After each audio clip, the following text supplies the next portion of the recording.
নারী শরদিন্দু কর্মকার। মানুষ কেন বলে মোদের নারীর নিজস্ব নাই কিছু।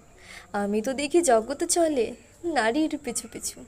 বাপের ঘরের লক্ষ্মী আমি, স্বামীর ঘরের অন্নপূর্ণা, ছেলের ঘরের জননী আমি।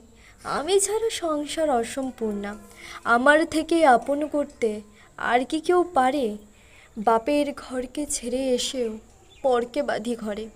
গোত্র থেকে গোত্রান্তর যদিও আমি হই, তবুও যেন জননী রূপে সকল দুঃখ সই।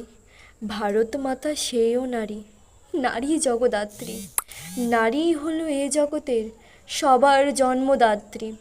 পুরুষতান্ত্রিক সমাজ তাই পুরুষকে বড় করে, জেনে রেখো সেই পুরুষকেই নারী গর্ভে ধারণ করে। মহাকাল আমার পদতলে শায়িত চিরকাল, আমি ছাড়া এ জগৎ সংসার